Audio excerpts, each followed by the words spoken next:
సమస్త మానవాళి ఉద్ధరించబడడానికి వచ్చింది విష్ణు సహస్రనామం. విష్ణు సహస్రనామ పారాయణను భక్తితో చేస్తే గ్రహదోషాలు తొలగిపోతాయి, సమస్యల నుంచి బయటపడి కోరుకున్న కోరికలు నెరవేరుతాయి. దీనిని అందరూ పారాయణ చేయవచ్చు. ఏదైనా కోరిక కోసం పారాయణ చేసేవారు పూర్వ ఉత్తర పీఠికలు చదవాలి. విష్ణు సహస్రనామం చదువుదాం, భగవంతుని నామం చెప్పుకుందాం అనేవారికి ఉత్తర పూర్వ పీఠికలు చదవాల్సిన అవసరం లేదు. స్వప్న, సుషుప్తి, జాగృతికి అధిదేవత శ్రీ మహావిష్ణువు.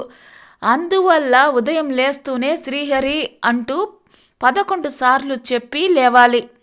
శాస్త్రంలో మంచం మీద పడుకొని ఏది చేయడానికి అంగీకరించరు.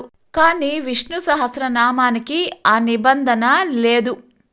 ద్రౌపదిని రక్షించింది శ్రీ మహావిష్ణువు ప్రార్థన.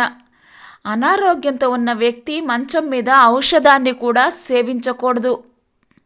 గజేంద్ర మోక్షం ఉదయం లేవగానే ఎవరు భావన చేస్తారో దుస్వప్న ఫలితాలు తొలగిపోతాయి.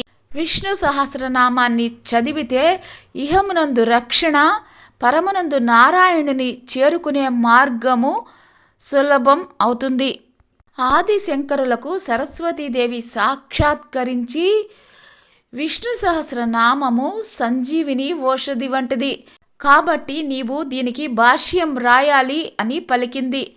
ఆదిశంకరులు విష్ణు సహస్రనామానికి భాష్యం చెప్పారు. భీష్మాచార్యుల అనుశాసనమే విష్ణు సహస్రనామ స్తోత్రం. ఆచార్యుడైన భీష్ముడు చెప్తుండగా ఆచార్యులకే ఆచార్యుడైన శ్రీకృష్ణ పరమాత్మ వింటుండగా మరొక గురువైన శంకర భగవత్పాదుల చేత భాష్యాన్ని పొంది విష్ణు సహస్రనామం త్రివేణి సంగమం అయ్యింది. భగవంతునికి సహస్రనామాలతోటి పూజను చేయాలి. కుదరని పక్షంలో 108 నామాలతో చేయాలి. లోకంలో ఏ ప్రాణి అయినా 27 నక్షత్రాలలో పుడతారు.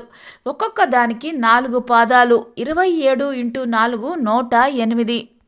పూజకు సమయం లేనప్పుడు కేశవ, మాధవ, నారాయణ, గోవింద, మధుసూదన, విష్ణు, త్రివిక్రమ, వామన, శ్రీధర, ఋషికేశ, పద్మనాభ, దామోదర అనే 12 నామాలతోటి పూజను చేయాలి. ఈ నామాలు చెబుతూనే విష్ణు భక్తులు ఊర్ధ్వ పుండ్రాలను ధరిస్తారు.